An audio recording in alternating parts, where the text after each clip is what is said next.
महाराज जी ने बताया कि संत महान पुरुषों का जन्म जीवों का उद्धार करने के लिए होता है, इसीलिए वो धरती पर जन्म लेते हैं, जीवों का उद्धार करते हैं, परमात्मा का कार्य करते हैं और अपना शरीर धरती पर छोड़कर चले जाते हैं। आज की कहानी इसी पर आधारित है।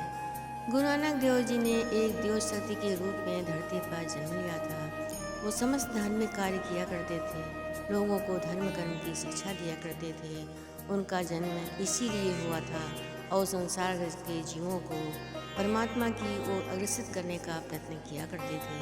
एक दिन नानक जी ने सोचा कि जीविकोपार्जन के लिए हमें कुछ ना कुछ करना चाहिए, इसलिए वो अपने बहनोई के पास गए। उनके बहनोई राम जी ने उनको एक साहूकार के यहाँ काम पर लगा दिया।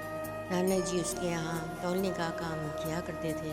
जब वो तौलते थे तो हमेशा कहते थे 11 12 13, 11 12 13। उनकी इन बातों को सुनकर एक दिन दुकानदार ने कहा कि इस तरह से कार्य करोगे तो कार्य नहीं बन पाएगा, इसलिए कल से तुम हमारे यहाँ कार्य मत करना।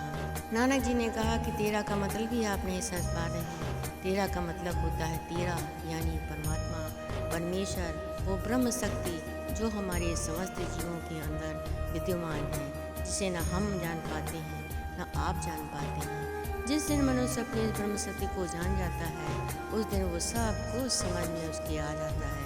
लेकिन फिर भी दुकानदार ने उनको दुकान से निकाल दिया।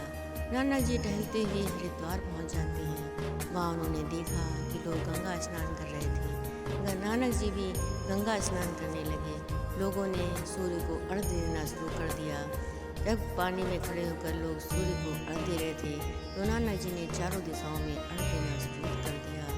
ऐसा देख करके लोगों ने कहा कि बाबा आप ये क्या कर रहे हो? कहने लगे बेटा पहले ये बताओ कि तुम क्या कर रहे हो?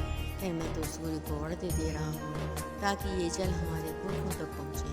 कहने तो बेटा मैं भी तो यही कर रहा हूँ, जिससे ये पानी पूरे भारतवर्ष में फैले और वहाँ के लोग खुशहाल हो सके, खेती बाड़ी हो सके, लोगों का जीवन खुशहाली से भर जाए। लोगों ने कहा कि बाबा आप अर्घ्य यहाँ दोगे तो पानी पूरे भारतवर्ष में कैसे पहुँच सकता है?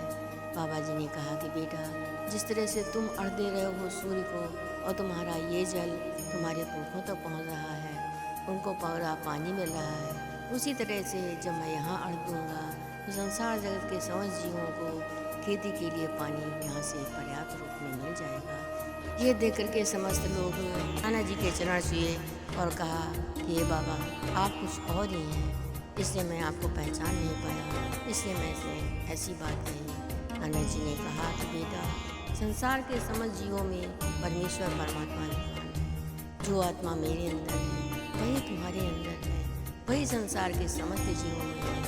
शायद इसीलिए हमारे ग्रंथों में लिखा हुआ है कि ईश्वर अंश जीव अविनाशी, चेतन अमल सहज सुख राशि, चेतन अमल सहज सुख राशि।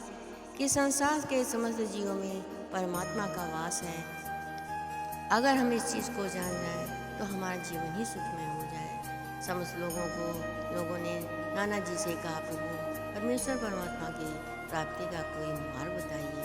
नानक जी ने सबको राम नाम की दीक्षा दी, राम नाम की दीक्षा दी और समझाया कि बेटा प्रातःकाल और सायंकाल तुम्हें सुमिरन भजन कर अपने जीवन को सफल और सार्थक बनाना है। परमात्मा की प्राप्ति का यही मार्ग है। मेरी बख्शिश, मेरा आशीर्वाद सदैव तुम्हारे साथ रहेगा, तुम्हारा कल्याण हो। ऐसा कहकर नानक जी वहाँ से चले जाते हैं। इसके बाद महाराज जी ने कहा संसार जगत में संतों का जन्म सिर्फ जीवों का उद्धार करने के लिए होता है, उनका मार्गदर्शन करने के लिए होता है, उनको धर्म का रास्ता दिखाने के लिए। प्रेम से बोलो परम संत श्री ठाकर सिंह महाराज की जय।